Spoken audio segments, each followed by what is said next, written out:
28वां दिन है और भारत के एक सुप्रसिद्ध वैज्ञानिक सोनम वांगचुक सर जो भूख हड़ताल पे बैठे हैं और ये लड़ाई इसलिए लड़ी जा रही है कि हमारे बच्चों को शिक्षा और प्राइवेटीकरण से छुटकारा दिया जा सके। दोस्तों, ये समय ऐसा आ गया है कि समझ में नहीं आ रहा है कि पढ़ाई कराना बेकार है या पढ़ाई के सिस्टम को सुचारू रूप से हर वर्ग के लिए लाभान्वित न करना बेकार है। बच्चे वहाँ दिन रात लड़ाई लड़ रहे हैं, हम लोग भी लगातार उस प्रोटेस्ट में शामिल हुए। आपसे यही कहना है कि हमारी 2 तस्वीरें वीरांगना फूलन देवी जी की दिख रही हैं। एक जिस ड्रेस में हमारी सारी माताएं और बहनें बैठी हुई हैं और दूसरा ड्रेस है जिसमें गोली और बंदूक के साथ वो दिख रही हैं। ये दोनों ड्रेस में अंतर है कि नहीं है? और इस अंतर को समझने के लिए ही आपको पढ़ाई करने की जरूरत है और अपने वजूद को जानने के लिए, अपने अधिकार को स्थापित करने के लिए बाबा साहब डॉक्टर अंबेडकर के बनाए गए नियमों के अनुसार चलिएगा, तभी आप सफल होइएगा।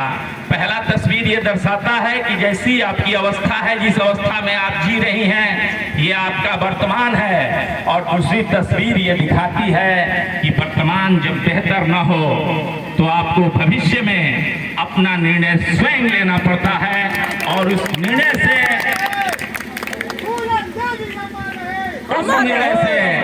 आपका निर्णय सामाजिक हो, समरसता के आधार पर हो, ताकि समाज को आपके निर्णय से फैसला लिया जा सके। और ये तभी संभव होगा जब आप शिक्षित होंगे। और शिक्षित होने का मतलब सिर्फ आज के समय के लोगों की ये परिवेश है मेरे दोस्तों, कि शिक्षा का मतलब यही समझते कि हमको नौकरी मिल जाए। शिक्षा का मतलब सिर्फ नौकरी पाना नहीं होता है। एक आप दवा की टैबलेट लेते हैं, जिसको खाते हैं आपका दर्द ठीक हो जाता है कि नहीं होता है?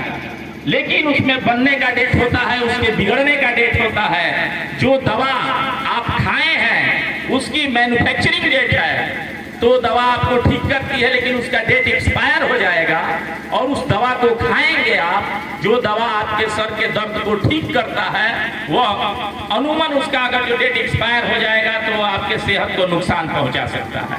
तो पढ़ाई इसलिए करना है कि आप किसी पे समस्या ना बनिए। पढ़ाई इसलिए करना है कि आप किसी पे बोझ मत बनिए। पढ़ाई इसलिए करना है कि बात जब आपके मान सम्मान, आपके अधिकार, आपके वजूद की आए तो बेखौफ होकर लड़िए। और ये समय ऐसा आ गया है कि आपको सतर्क रहने की जरूरत है। सतर्क रहने की क्यों जरूरत है? क्योंकि अधिकार अब मांगने से नहीं मिल रहा है। आप अधिकार मांगने जाते हैं तो आपको लाठियां खानी पड़ती हैं। तो आपको ऐसा व्यवस्था बनाना है और ये व्यवस्था तभी संभव होगा जब आप दिन रात भारतीय संविधान के अनुसार पढ़ाई की ओर झुकेंगे। आज मैं बहुत खुश हूं कि इस बुआई के मौसम में इतनी महिलाएं हमारे यहाँ उपस्थित हुई हैं। खास करके कुछ महिलाएं जो सिकंदरपुर से चल के आई हैं, चौरा से चल के आई हैं, उन महिलाओं का भी मैं तहे दिल से धन्यवाद, आभार प्रकट करता हूं। आपसे यही कहना है कि सिर्फ हंगामा खड़ा करना मेरा मकसद नहीं, मेरी कोशिश है ये सूरत बदलनी चाहिए। मेरे सीने में ना सही, तेरे सीने में कहीं आग हो, कहीं पर आग जलनी चाहिए। व्यवस्था ऐसा बनाया गया है कि उस पे आपको बेहतरीन तरीके से अमल करना है। इसके लिए समय के अभाव में मैं अपनी बारी को विराम देता हूं। आप सभी